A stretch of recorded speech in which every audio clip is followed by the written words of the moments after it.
I'm Sophia Bennett, I'm 31 years old, and 3 days before my wedding, my father looked me in the eyes and quietly said, "I won't be walking you down the aisle." He didn't sound angry. He didn't sound emotional. He sounded relieved. I thought that moment would be the deepest heartbreak of my life. I had no idea that what happened less than 24 hours later would change the meaning of family forever. If this story resonates with you, leave a comment telling me where you're watching from. And if you're enjoying this story, like and subscribe because it truly helps. I grew up in a quiet town called Maple Hollow, where everyone waved from their front porch and every Saturday morning smelled like fresh-cut grass. From the outside, my family looked perfect. My father owned a small construction company. My mother taught elementary school. We attended every holiday dinner together, smiled for every family photo, and knew exactly how to convince everyone that we were happy. The truth was much quieter. I learned very early that love in our house was something you earned. If you made life easy for everyone else, you received attention. If you asked difficult questions, you became the problem. My older brother, Ethan, was the pride of the family.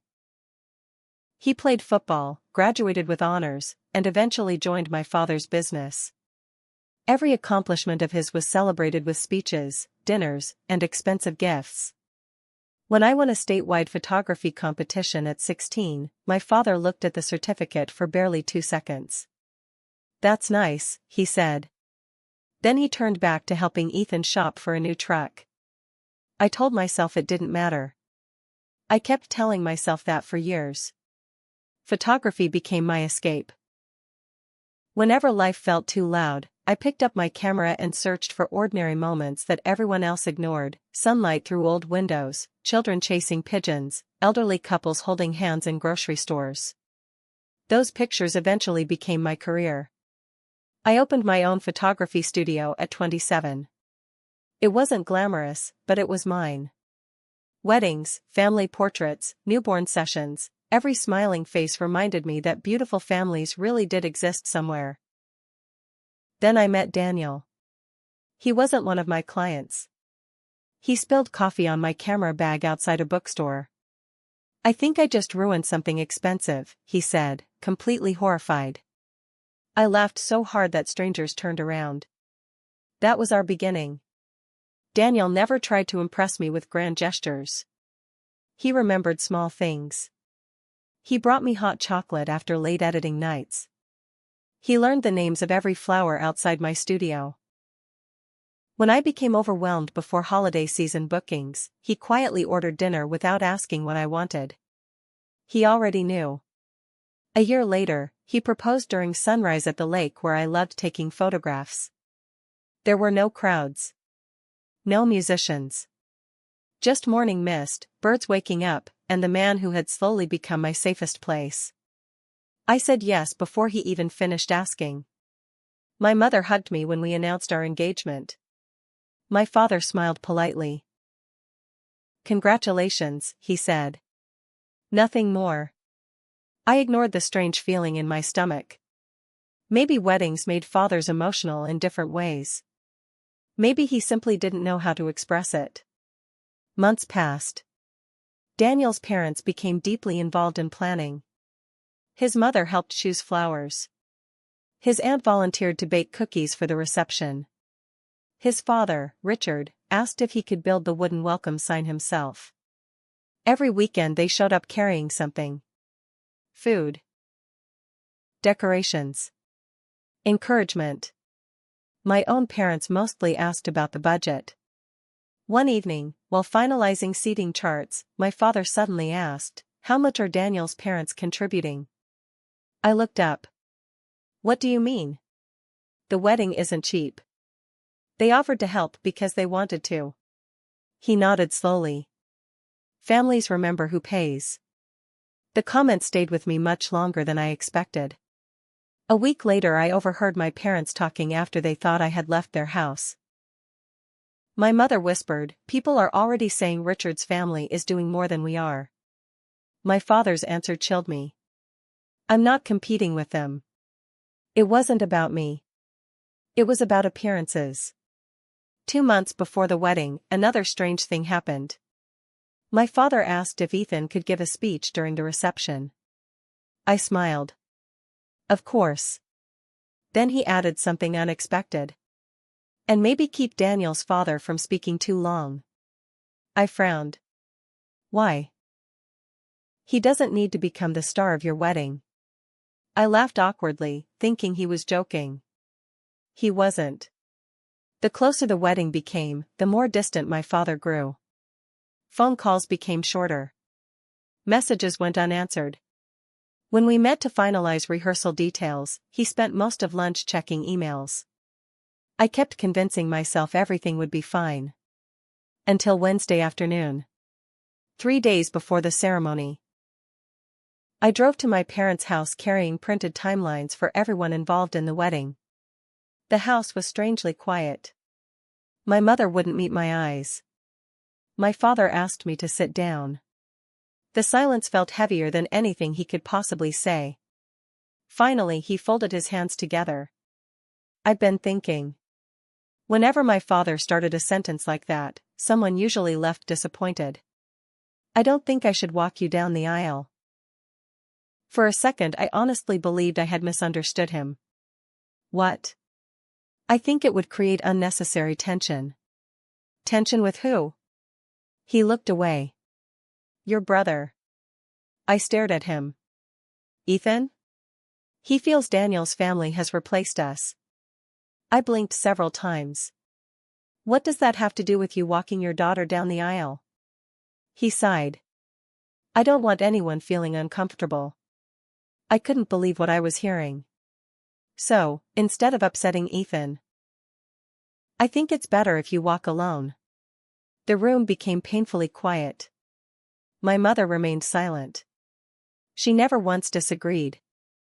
I slowly stood up. I spent my entire life trying to be enough for this family. Neither of them answered.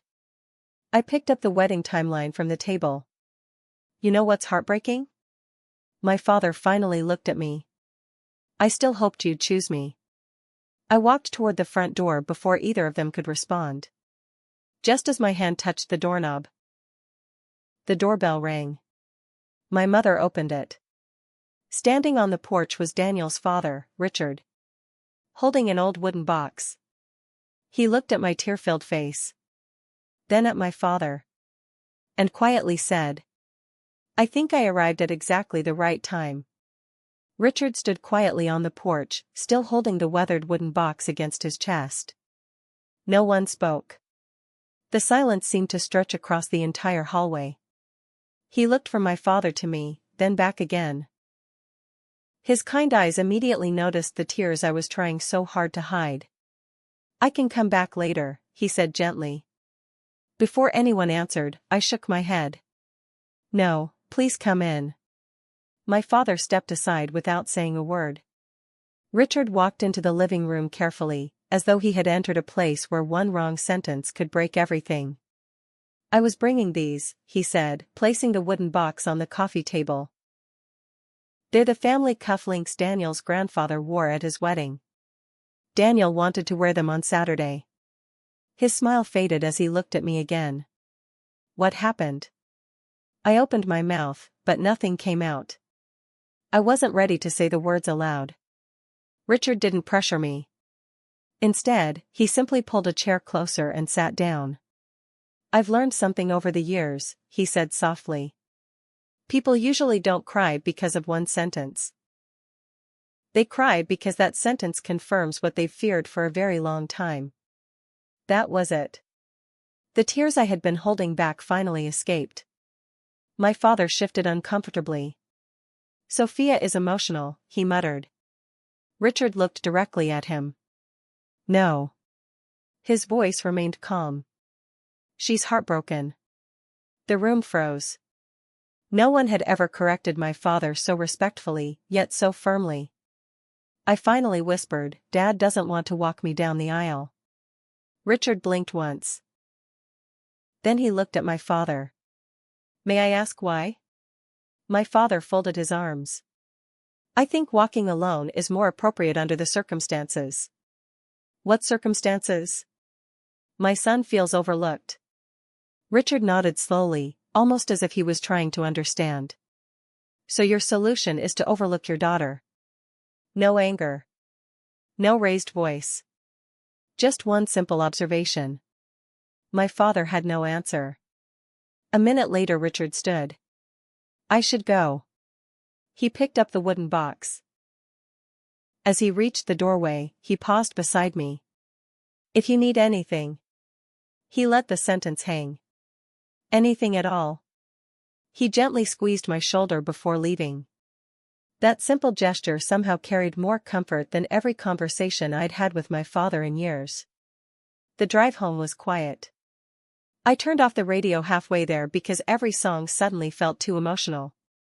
When I walked into our house, Daniel looked up from assembling wedding favors at the dining table. One look at my face. And he knew. He didn't ask questions. He simply stood and wrapped his arms around me. I stayed there for what felt like forever. Finally I whispered. He isn't coming. Daniel closed his eyes. He refused? I nodded. For Ethan. He didn't speak immediately. Instead, he took my hand and led me to the back porch where we often sat after long workdays. The evening sun painted everything gold.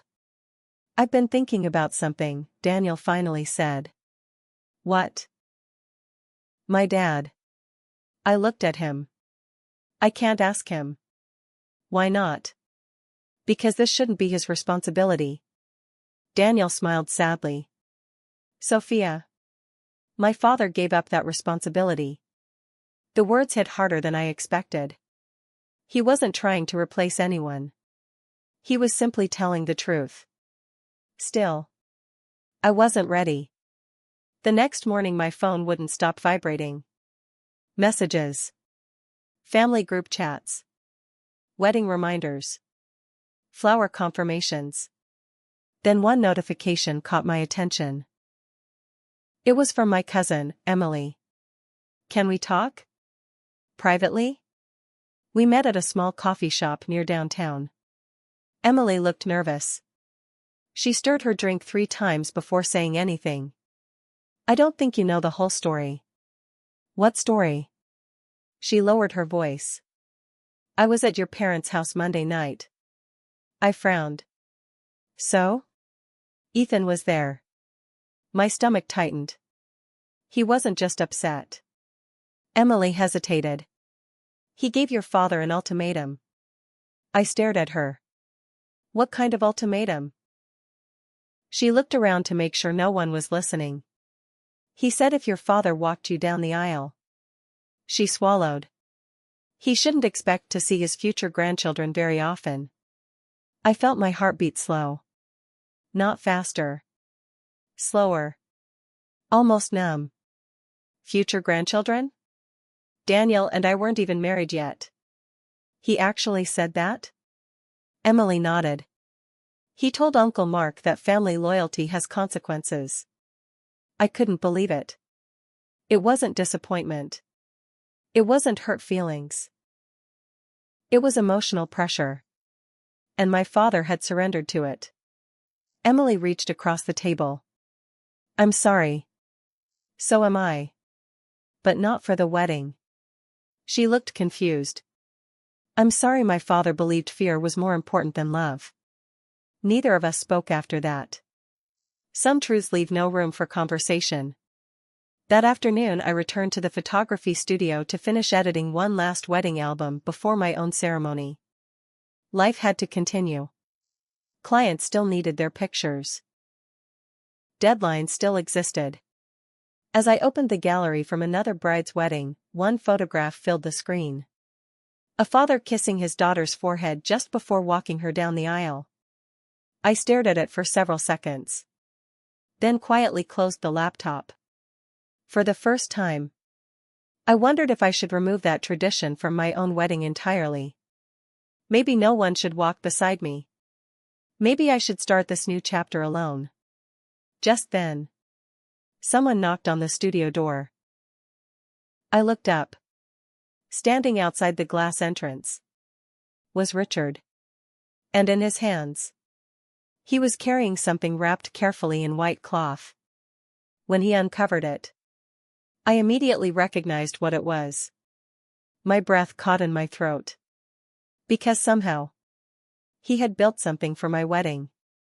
Without anyone asking him to. Richard stood quietly in the doorway of my photography studio, holding the object in both hands as though it deserved to be carried with care. The white cloth slipped away. Underneath was a beautifully crafted wooden picture frame. Not an ordinary frame. It was made from walnut wood, polished until it reflected the afternoon sunlight spilling through the studio windows. Tiny hand-carved wildflowers ran along the edges, each petal different from the next. I couldn't speak. Richard smiled nervously. I wasn't sure if you'd like it. I stepped closer, running my fingers over the smooth wood. You made this? He nodded. I started it a few weeks after Daniel proposed. I looked up, confused. But, why? He chuckled softly. I've watched hundreds of couples begin their lives together. Every family has one wedding photo they treasure for generations. He pointed to the empty center. I hoped this would hold yours. The words landed somewhere deep inside me. Not because of the frame. Because someone had quietly imagined my future long before everything started falling apart. No conditions. No expectations. Just love. I blinked back tears. It's beautiful. I've got something else, Richard said. From his jacket pocket, he carefully unfolded a small handwritten note. I wasn't sure if I'd ever give this to you. He handed it over. The paper was slightly worn, as if he'd folded and unfolded it many times. I opened it slowly. The handwriting was neat but unmistakably personal. Family isn't always the people who give you your name. Sometimes it's the people who protect your heart. No signature. No explanation. I looked at him. When did you write this? The day Daniel told me he was going to marry you. I covered my mouth. I could see how careful you were around your own family. You smiled a lot, but you were always waiting for disappointment. I lowered my eyes. He had noticed. Long before I admitted it to myself. Richard leaned against the work table. My late wife used to say something. What? Love should never make you compete for a seat at the table. Silence settled between us. It wasn't uncomfortable. It was peaceful. Then his expression grew serious. Sophia. I looked up. If no one has asked you yet. He took a slow breath. It would be the greatest honor of my life to walk beside you on Saturday. Everything inside me stopped. There it was. The question I had secretly hoped for but never wanted to force. Tears filled my eyes again. I don't want you to feel like you're replacing anyone. Richard smiled gently. I'm not replacing anyone. He paused. I'm simply showing up. Those 3 words broke something open inside me. I nodded before I could even speak. I would love that. Richard's eyes became glossy. He cleared his throat and laughed quietly. Well, I'd better start practicing. We both laughed. It was the first genuine laugh I'd had in days. That evening Daniel wrapped me in the biggest hug imaginable after I told him. I knew he'd ask. You knew? He asked me weeks ago if he should. I stared at him. What? Daniel nodded. He said he never wanted to cross a line if your father planned to be there. I closed my eyes. So he waited. He waited because he respected your family, even when they weren't respecting you. I shook my head in disbelief. Some people don't prove their character through speeches. They prove it by waiting quietly for permission to love you. The next morning was the wedding rehearsal. I almost didn't go. Every part of me feared another disappointment. When Daniel and I arrived at the venue, guests were already helping decorate the barn. String lights hung from wooden beams. Fresh eucalyptus filled the air. Everything looked exactly the way we'd dreamed. Until I noticed my parents. They had arrived. But they weren't speaking to me. Instead, they stood beside Ethan, whispering among themselves. Every few seconds they glanced in my direction. Something felt wrong. Very wrong. Daniel squeezed my hand. Stay with me. The rehearsal began. Our coordinator explained where everyone would stand. Then she smiled at me. And who will be walking you down the aisle? Before I could answer, my father suddenly spoke. I think we need to discuss that. The entire room went silent. Richard looked at me. Daniel looked at me. Even Ethan stopped pretending to check his phone. My father slowly stepped forward. His face was unreadable. I've changed my mind. My heart skipped. I'll walk you. No apology. No explanation. Just 7 words. For one impossible second. I didn't know what to feel. Then I noticed something. Richard wasn't surprised. He was watching my father carefully. As though he already knew something the rest of us didn't. And before I could respond, my cousin Emily rushed through the barn doors, completely out of breath. Sophia. She looked directly at me. You need to hear what Ethan just said outside.